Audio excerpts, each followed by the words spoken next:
And we're back. Yes, we have returned. We're finally back for another episode of First Pitch 305. This is season 2, episode 3.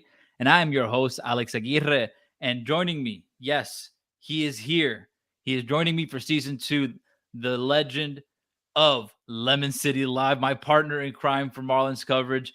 And he covers as well baseball. He definitely has covered FIU. He's everywhere with Lemon City Live. Gabriel Garcia, what's going on, my man? Hey man, it's been a while. Thanks for having me. And your words are very generous. I feel humbled. You are one of the original Lemon City Live members. You're a legend practically. Everyone knows Gabriel Garcia in the Marlins press box. When you walk in, everyone's like, "Whoa, the legend has returned." Yeah. But no, what's going on, man? How are you? Good, just keeping an eye on the Marlins in spring training, keeping an eye on college baseball with the Canes and FIU. And, also looking forward to the upcoming Canes football season and the Dolphins. So it should be a very exciting and fun year for sports. Also, I can't forget about the Florida Panthers, man. They're playing really good right now. They're Buds the off. best hockey team in the league right now, hands down. The thing is, though, do they want to get the President's Cup? You know, No, they don't. I'm well. When you love baseball, I think there's a degree of being superstitious, and even though it's a different sport, yeah, I really. I think sports fans in general are superstitious anyway. But yeah, I don't want the President's Cup because of the curse. I think that curse is as exactly. powerful as I don't know, say the Madden curse as an example. Or in baseball, curses. The Red Sox curse, the Cubs curse, like going almost 100 years or over 100 years of not winning it all. Yeah, there's superstitions and sports pretty much go hand in hand. But Definitely. I think the Marlins are going to be relying or need to rely on their superstitions of their own because things aren't looking good. In this episode, we're going to be talking a lot, pretty much just a spring training update. It's been a while since we've done an episode, so we got a lot to talk about. Well, not really in terms of transactions. There hasn't been much, but there has been a signing. There finally was a signing, and the Marlins signed Tim Anderson to a 1-year deal, and they found a shortstop or some depth at that position because, as Gabe told me prior to the episode, John Birdie they're saying that John Birdie is going to be the opening day shortstop. But Gabe, tell me about your opinions and what's your take on pretty much the only signing the Marlins have done, MLB contract signing the Marlins have done this offseason. What's your take on this? Well, I wanted Tim Anderson because partially I just really, really wanted them to have a more active offseason, but I understood because, we have a new GM. Bendix is getting stuff ready. He's working on the infrastructure, organizing in house, so to speak. So it was to be expected, but they had a really quiet offseason. Even Yeah. though they added Anderson, who's a former AL batting champion, I looked around and the other notable acquisitions we had was Trey Mancini, Christian Betancourt, who's going to be paired up with Nick Fortes, and he's got a really strong arm, by the way, and Nick Gordon. Outside of that, what else did we do? The offseason you could say is disappointing, but I mean, it was to be expected with Bendix, taking over the helm. For sure. You don't, when moves like that happen, especially in the front office and behind the scenes, you don't see many franchises start dipping into their pockets more and more and more. And it's sad. And I've said this before already, but it's just sad to see because they're coming off a pretty damn good season for their standards, going 84-78 and having their first postseason appearance in a 162 game season in 20 years. So yeah, it was a lot to be happy for, a lot to, look forward to for the following season. But when you're a small market team and you do front office moves like that, yeah, like you're not going to be spending a lot of money in the offseason. On the contrary, you're going to you're trying to get a better feel of your team and work from the ground up in terms of what we need to address at the minor league level and developing young talent, because that's where Bendix is coming from with Tampa Bay. That's what they're known for, is barely spending money, rarely spending money, might add, and developing young talent. They're great at drafting. They're great, especially in the pitching department. And we'll get to that in a bit in the Marlins rotation, or what is left of the Marlins rotation. But yeah, when front office when there's front office changes like that in a small market team, they're not going to be spending a lot of money. So Tim Anderson is pretty much the lone highlight, other than Josh Bell wanting to come back and agreeing to come back to the Miami Marlins. But it's not really saying much other than that.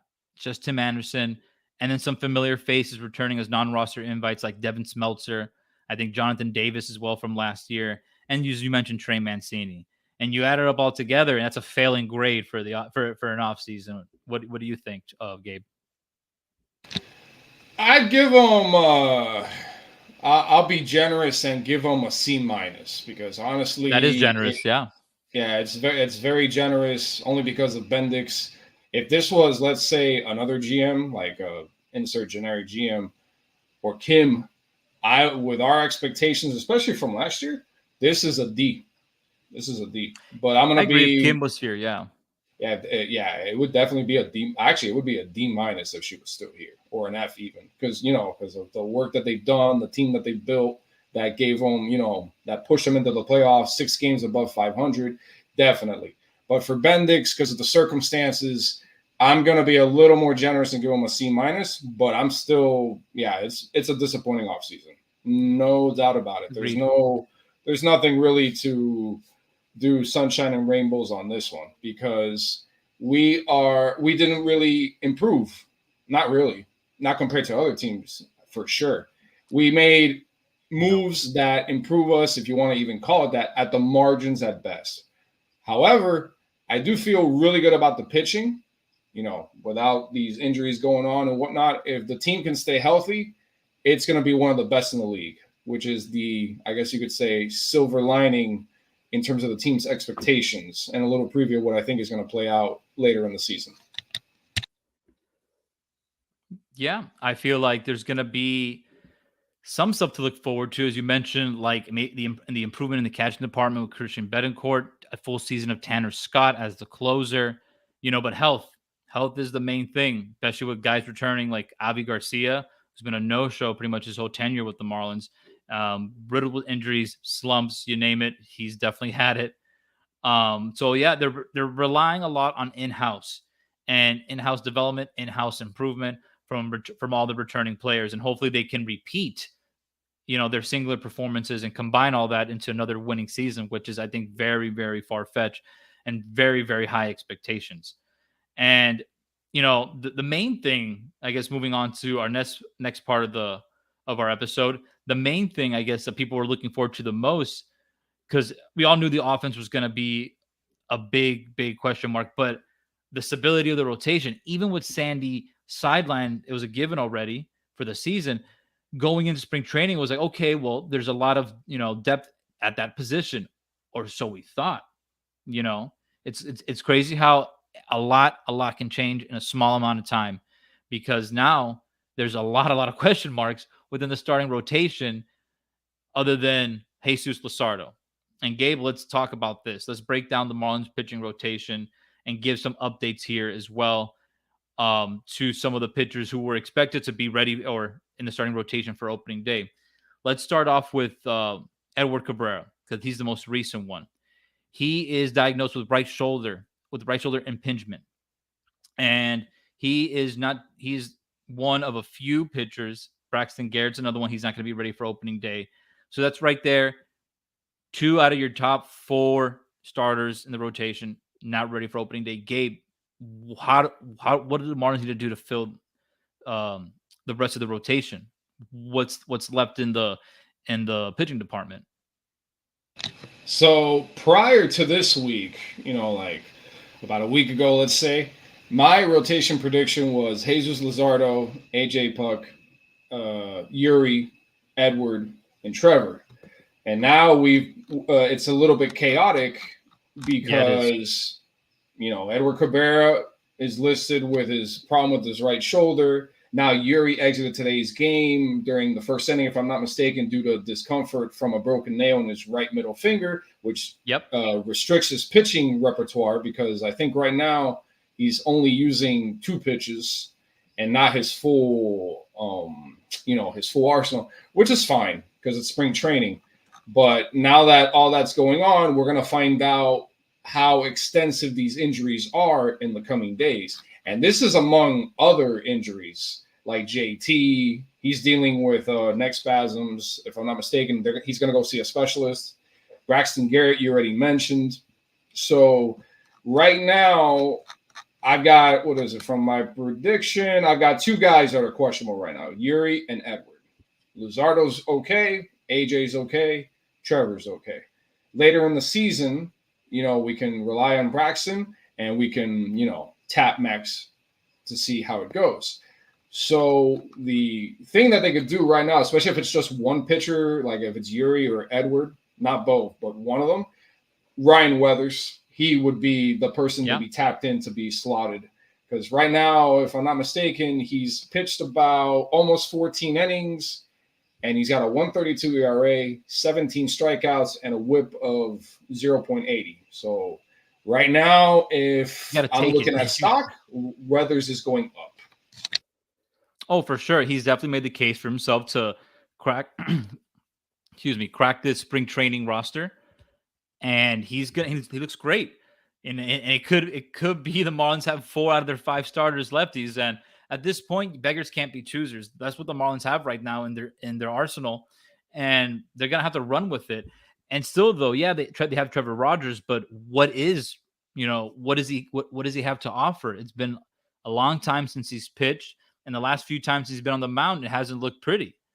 So that's another question mark as well. But you have to throw him in there because the Marlins are going to be down without Braxton and Edward for opening day. And as you mentioned, as of now, the news will come out soon. But as of now, we don't know how long, it's going to take for them to return and be fully healthy. The only concern I have with Yuri, I think he'll be fine. It's just, one of those like finger issues, nothing too crazy. But the only concern now I have with Yuri is this something that's going to be nagging? Like pitchers the pitchers who get blisters, that's something that's with them for their whole career. And it's just one of those nagging things that's, at first person that comes to mind is Josh Beckett. That's something that he's always had within his career. And it's kind of like, it's just lingering all the time. I'm not saying this is going to happen to Yuri, and I'm not saying this is going to derail his career by no means necessary, but I'm just saying that this could be something that becomes an annoyance. But other than that, though, you have Luzardo, Yuri, and AJ Puk. You mentioned AJ Puk. Let's talk about that a little bit here. He was the closer or the de facto closer for the Marlins starting last season, and then it ended up being Tanner Scott, and he performed amazingly to close out 2023.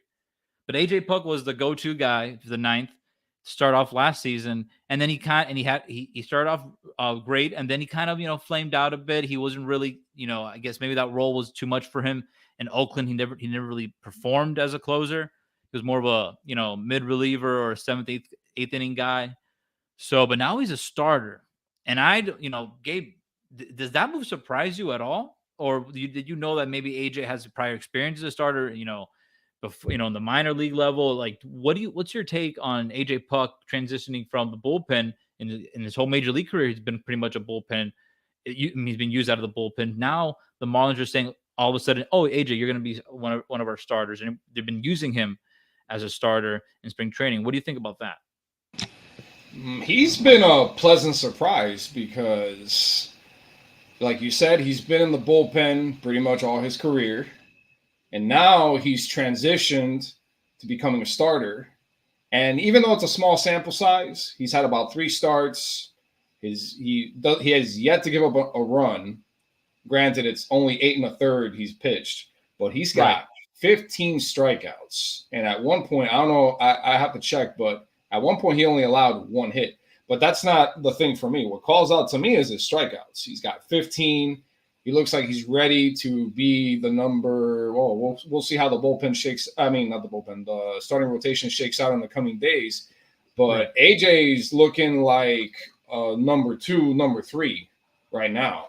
Wow. Right behind Jesus.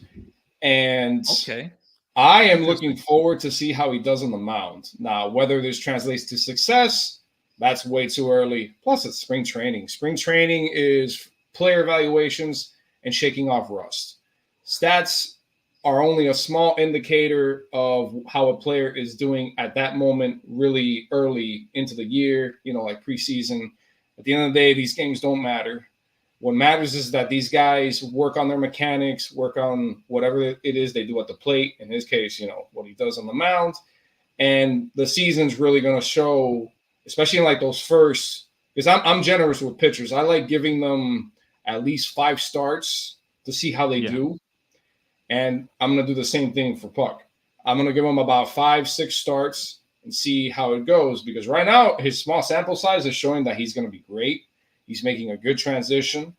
But let's see how it goes when he takes on teams early in the season. And if he still has his starting position by, say, June, how he does against, by then it's, the dog days of summer, and how he performs against teams that no longer can say, oh, well, it's April, it's early. A lot of players start off slow and then they ramp up.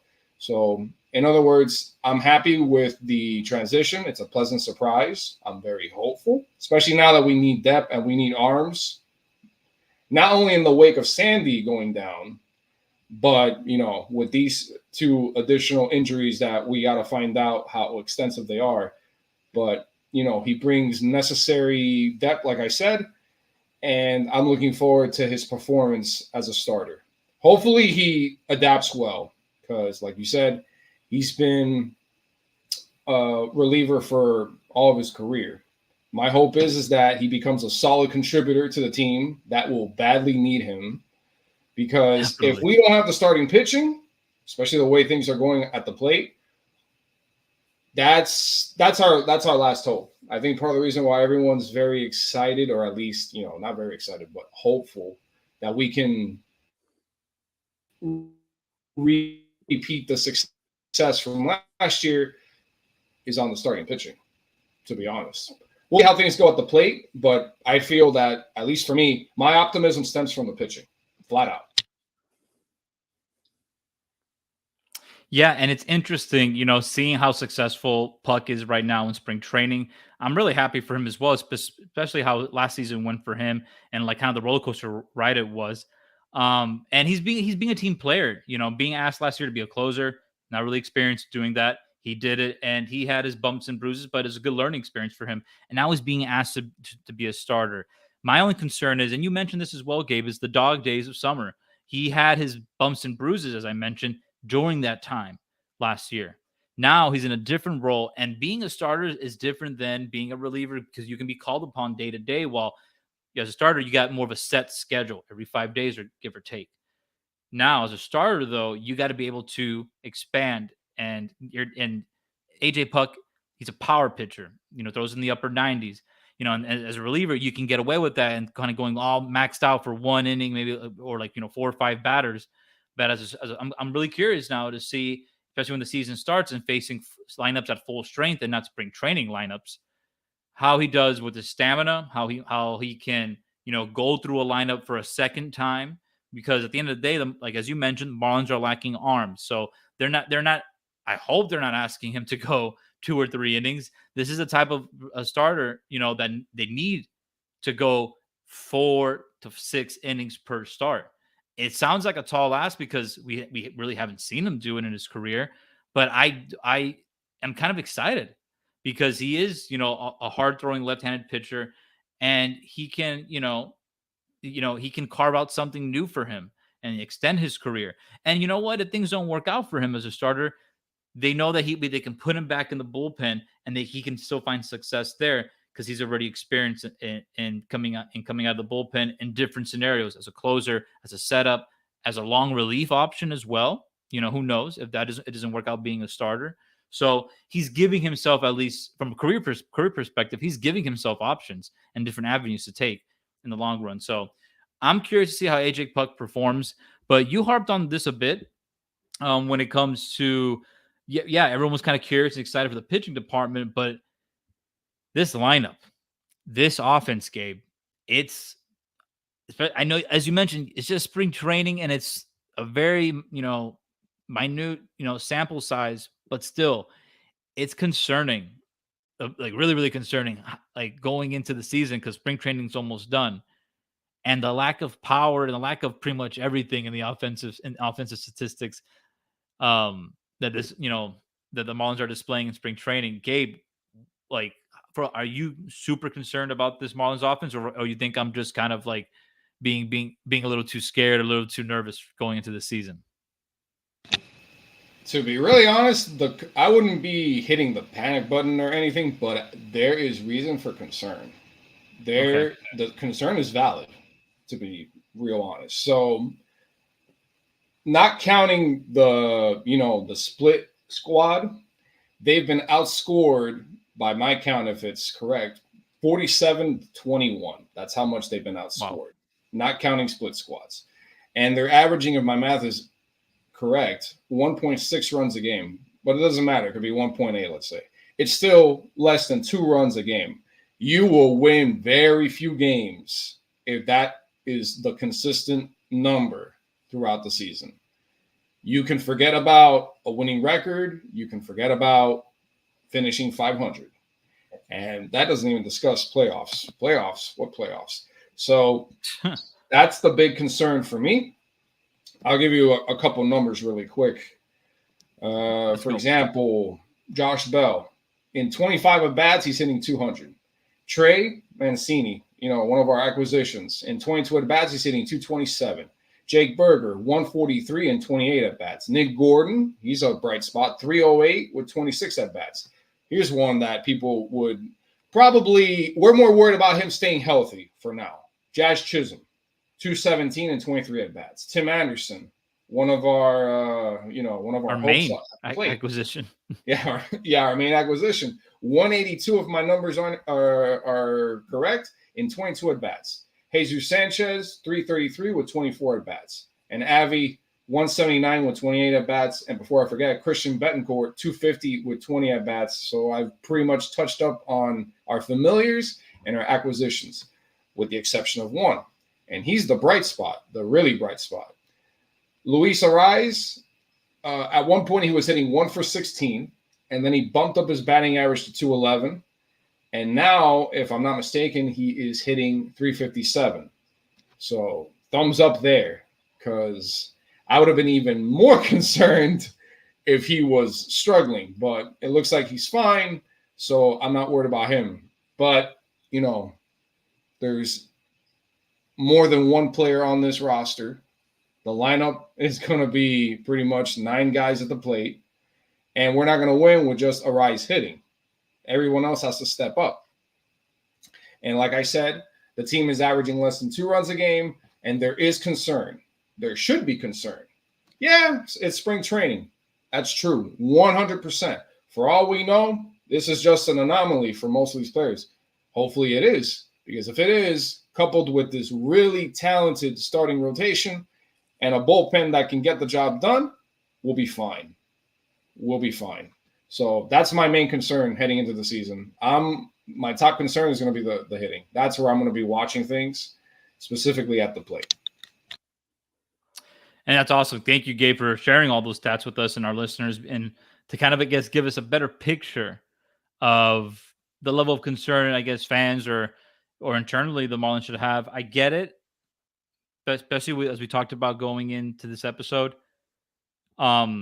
You're like, the Marlins aren't expected to do or be better than they were last year, but we weren't expecting a massive drop off either. And the way this lineup is performing, the way this offense has been performing, it's looking like that. Still really, really early to tell. Things can click come April, and they can turn it around and be a competitive ball club. I'm not saying they're going to start smashing out of the park and start, outscoring teams left and right, but they can still turn it around and be competitive and keep themselves close in games. But that gets me to another point when it comes to the offense, is the lack of power. Not only, they're not, Arraez can get on base and he can hit all the singles and doubles in the world and have a batting average of above 330, 340. But if no one can bring him in, then it's just, as you mentioned, they're going to be scoring 1 to 2 runs a game. And and Jorge Soler leaving, do you think it's going to bite the Marlins in the bud in the long run, or you think that the Marlins are not missing out and they'll be fine internally. That's what because Bendix, his explanation in spring training of when reporters asked him of Soler leaving and signing with the Giants, he was like, "Well, we have," and these aren't his words, but basically he was saying that, well, they have Jake Berger, and Josh Bell, a full season of both of them, because as we all remember, they were acquired at the trade deadline last season. So his, I guess, reasoning is like, well, we have Soler. I mean, well, Soler's gone, but we have Berger and Bell for a full season that can, replenish and bring us more depth, with power. And I saw a stat somewhere on Twitter. It was like through 17 games or something like that, the Marlins only have like 5 home runs. Nobody has more than 1. And so if that's kind of like you mentioned, Gabe, that's kind of the recipe on offense going into this season, then the Marlins are in trouble, and historic trouble as well. And a couple seasons ago, they were a historically bad offense. Like they were breaking records that were over 50, 60, 70 years old, Major League Baseball, for like offensive records. So I really, really hope they don't go down that road again. I don't think so. There was a lot more talent on this team than there was on that roster that was historically bad offensively. But it's just a lot of question marks and a lot of, I think, so much reliance. Everything, I think, it's just all relied on the players improving from last season and just staying healthy. And it's for a lot of guys. Avi, Jazz, the starting rotation as well with Braxton Garrett, who'll be coming back from injury. Edward will be coming back from injury. Trevor Rogers is coming back from injury as well. Like, it's just, they got bodies, but there's just so many question marks within the roster, within the opening day roster as well, because all of these guys are gonna crack the opening day roster. So Gabe, we're gonna kind of start rounding things off here in this episode. What is your prediction for this team in terms of what they're gonna finish off? Last year they were 84-78, finished 3rd in the NL East. Nothing has changed in the NL East. I think teams have gotten better, actually. They're one of the toughest divisions in baseball. They're playing, against the Braves, the Phillies. Phillies eliminated them last year in the playoffs. The Braves, believe it or not, had the best season in franchise history last year. And this is the Braves we're talking about. So they're coming off a season like that. And the Marlins signed Tim Anderson. That was it. So what is your outlook? What are your projections for this season? And, as a Miami local, what can you tell fans? What can you tell local fans and try to convince them to come out to the ballpark when I just mentioned that Tim Anderson was their lone bright spot in the offseason? Like projections, fan outlook, give me all that, Gabe, because I feel like, it's been, like I said, a disappointment. Well, touching up on Soler, considering the list of acquisitions or lack thereof for this offseason, it's going to bite them in the behind. It's going to bite them for sure. Yeah. Now, when it comes to the outlook, we were 6 games above 500 last year. Mm-hmm. And what I'm about to say is going to be coming across as very generous, but it's because I have the hope that the team stays relatively healthy. The starting pitching remains consistently good all year, and that the hitting gets cleaned up and gets much better at the plate. I'm talking averaging 3-4 runs a game, which is a huge ask at the moment, but it's doable. So with all that said, I have them finishing 82-80, so 2 games above 500, which is a change of 4. Considering things, that's very generous. But the only reason I'm going with that, like I said, is because I have the hope that Tim Anderson has a much better season than expected, especially compared to last year. The hope is that 2023 is an anomaly, and that we have a full season of Jazz, and Arise continues being a hit machine, and that others step up when they have to. Because I'd rather have a guy go 1-4, but in that one hit he had a running scoring position and brought him in, than 3 for 4 and all he did was hit singles.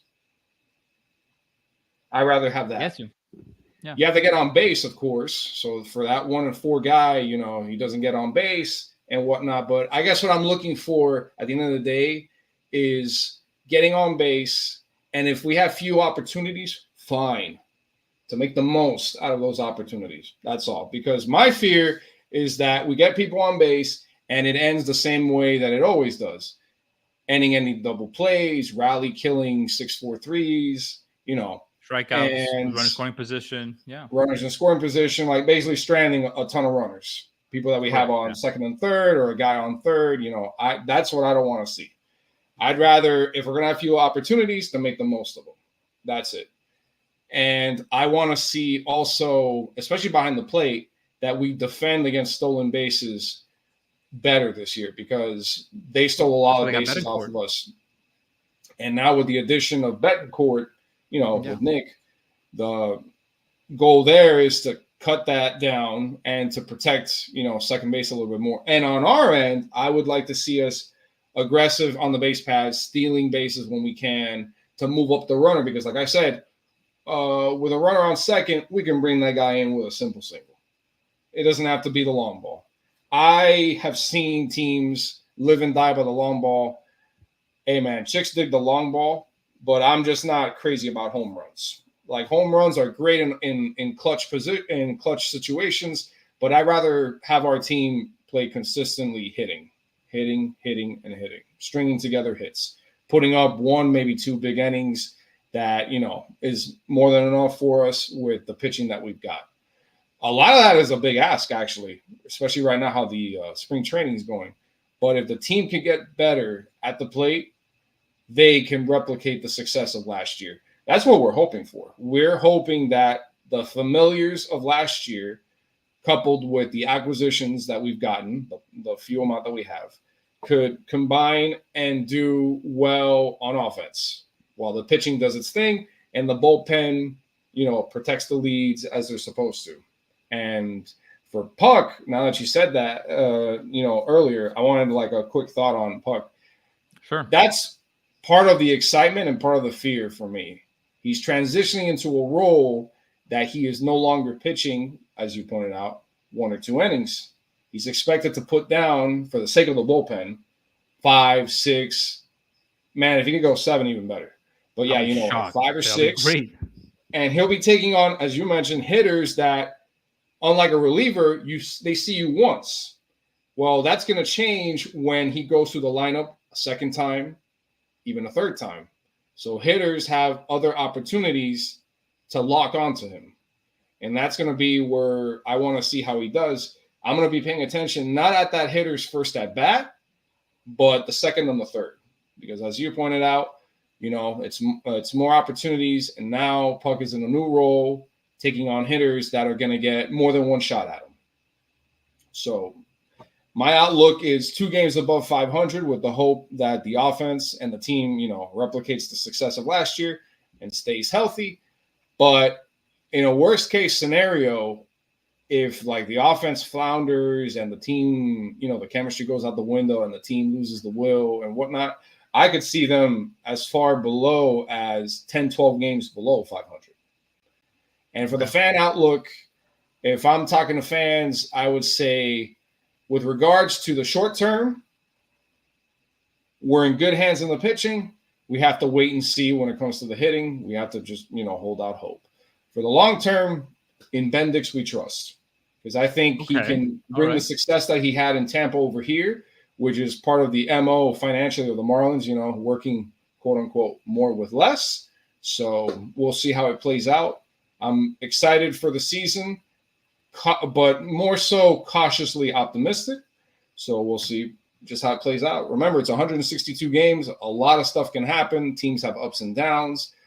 And yeah, if they can have more ups and downs, we'll be fine.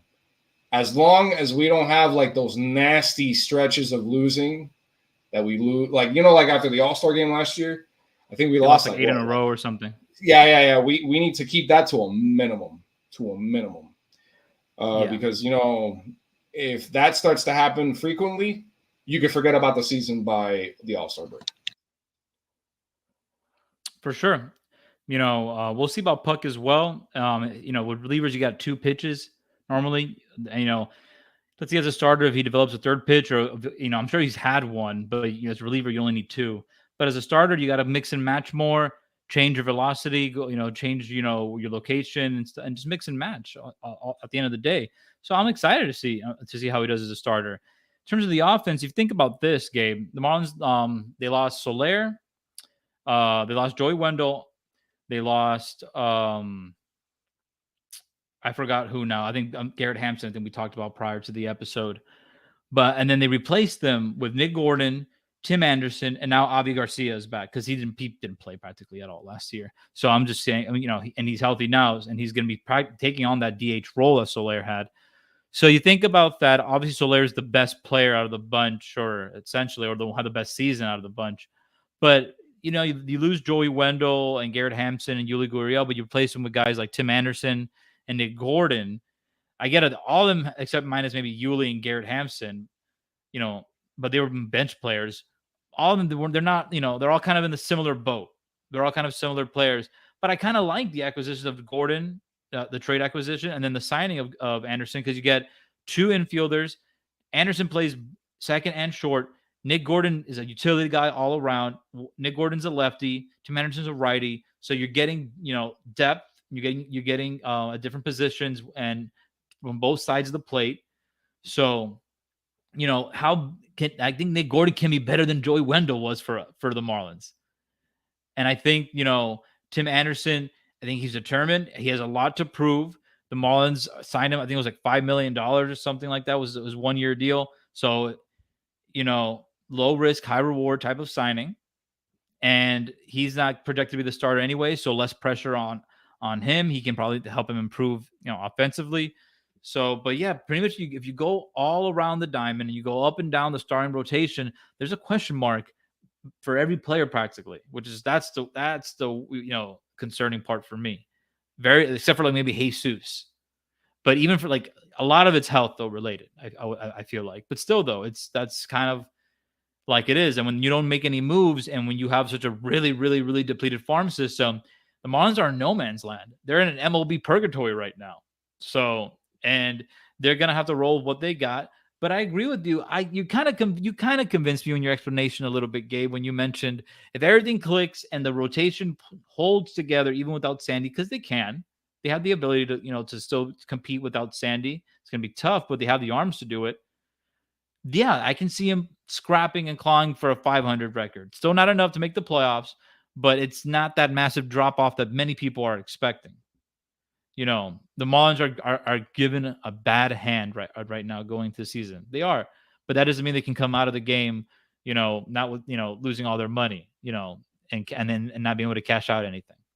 So there is something to look forward to this season. Tanner Scott, as I mentioned, Christian Betancourt, I think he's going to help as well and add something as offensively. Everyone's talking about his defense and limiting the running game, which is great, but you got to perform a little bit. And it's the Marlins catching offensively set a really low bar last year, really low bar. So if he can just do slightly better than that, then it's a win for the Marlins in terms of that acquisition.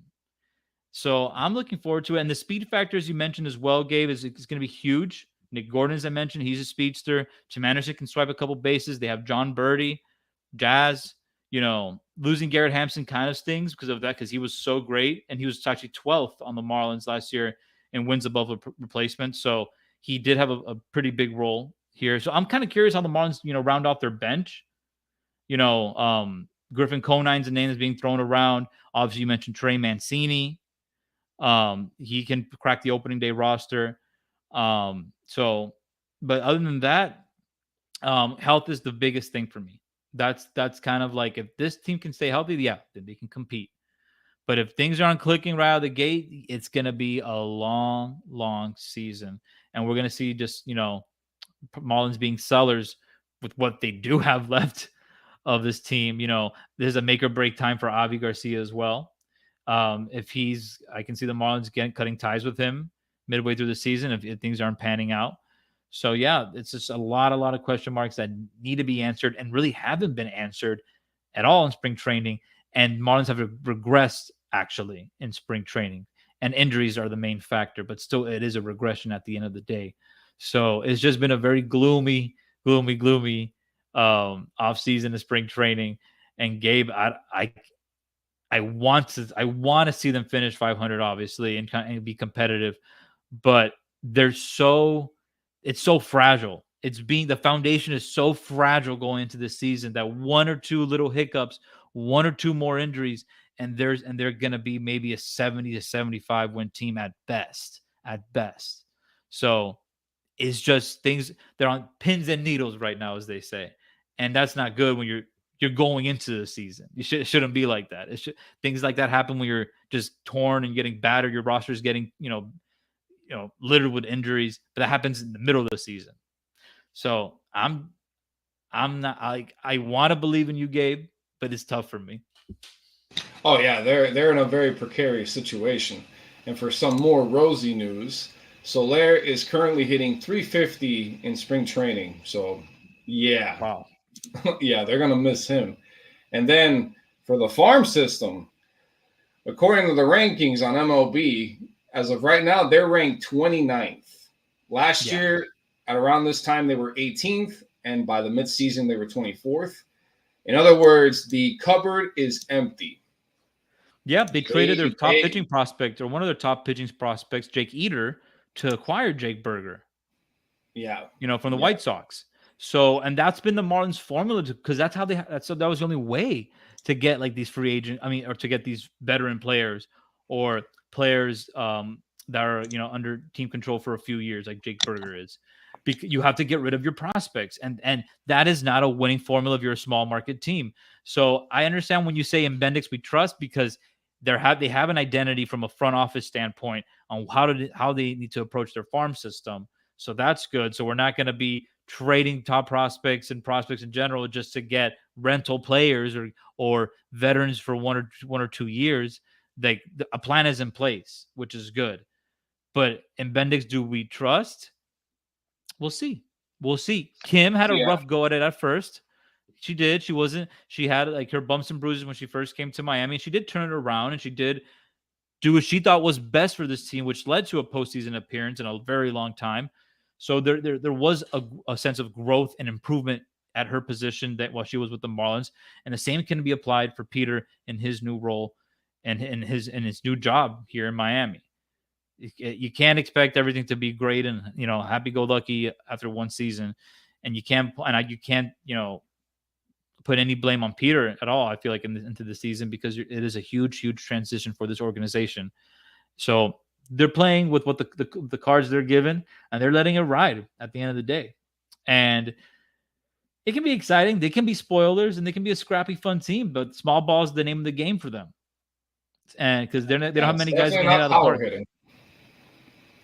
It's a big ask to rely on Avi Garcia to stay healthy for the full season and provide 20 to 25 home runs. Can he do it? Absolutely. He's shown it in the past in his career, but it's been a long time since he's been a consistent MLB player because of health related issues. Josh Bell, I think he's going to get you 20 home runs, and if he's their most consistent hitter, I feel like, on that team. Jake Burger is going to strike out a lot, but he's going to hit a lot of hard contact though.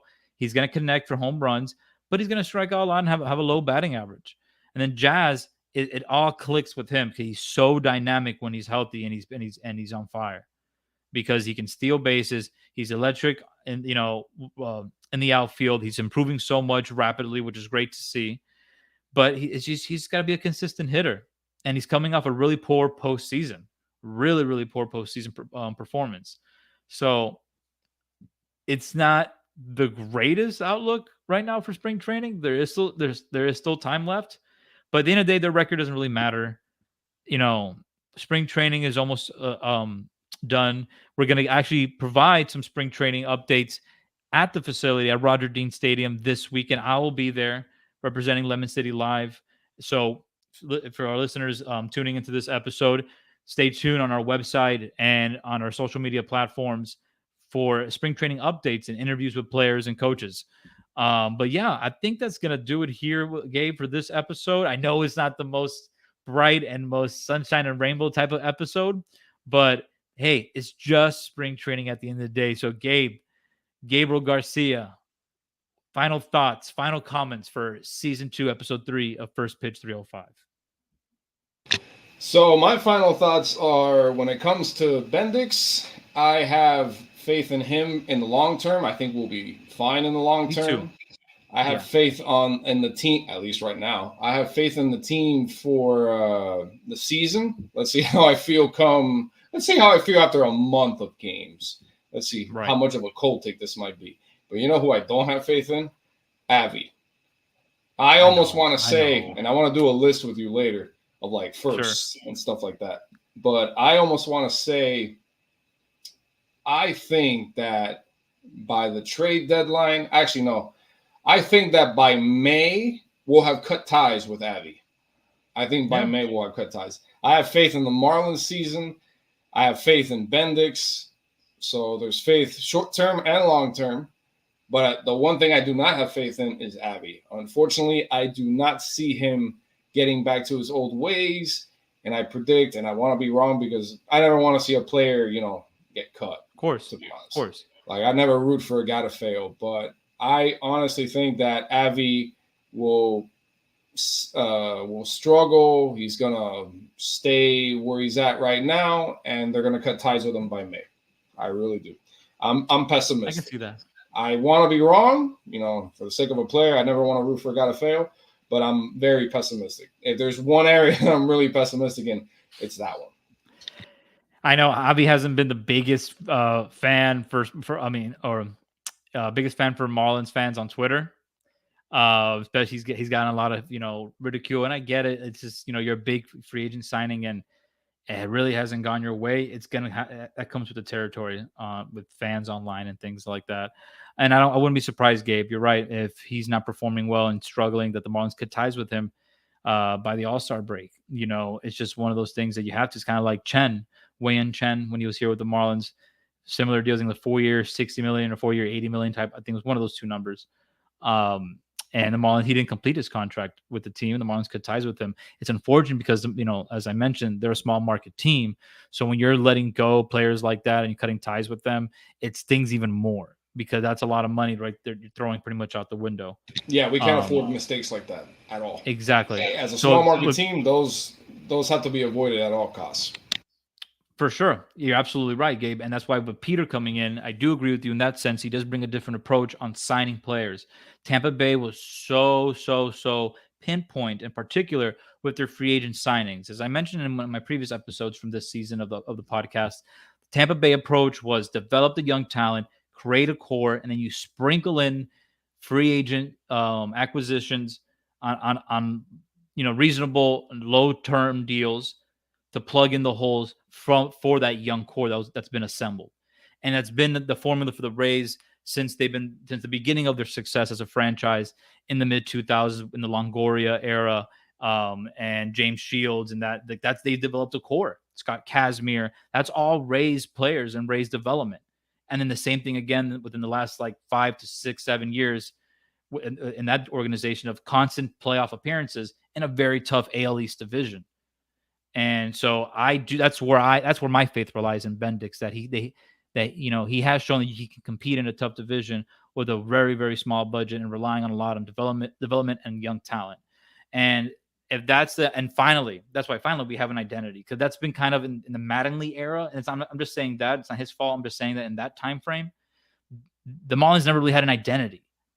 It was, are we a pitching team? Are we an offensive team with the stacked outfield of Yelich, Ozuna, Stanton? Like, it was just, and then this 5-year plan with Jeter. When is it going to end? It was, is there going to be any improvement? So at least there's an identity with this franchise on how they're going to approach off seasons, trade deadlines, and just their team from top to bottom, specifically in the minor league level. So yeah, Gabe, I appreciate you having me on. It's been really fun. We're gonna be doing, as you mentioned, double barrel action for Marlins games this season. I'm excited. We had a great time, by the way, for our listeners covering the Caribbean series here at Miami. It's one of probably the most electric and fun atmospheres I've been in Lone Depot Park / Marlins Park. I've never been in a crowd like that ever at that stadium. It was a lot of fun covering that series with Gabe. He does an incredible job for Lemon City Live.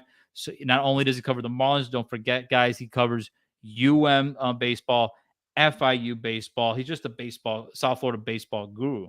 So I'll have him on another time to talk about college baseball and local college baseball. It's going to be a really good time. I'm looking forward to seeing his work as well with and FIU. And Gabe, I appreciate you, my man. Thank you for coming on. Thank you for having me, bro. Can't wait to see what the season brings. Hopefully, more ups than downs, and hopefully, a fan base that doesn't start dooming and glooming by say May. Because if not, it's going to be a real long season, real long. And harping back to the beginning of this episode, the Marlins better start getting some superstitions of their own because they're going to probably need it. And that's going to do it here for episode 3 of season 2 of First Pitch 305. Don't forget, guys, you can listen to this podcast wherever you catch them, whether it's Apple or Spotify, or even if you want to tune in to the website at lemoncitylive.com, you can listen and watch this podcast on the website. That's Gabriel Garcia at Gabe Wright Sports. I'm Alex Aguirre at Aguirre the Cap 33. And remember, guys, let's go fish.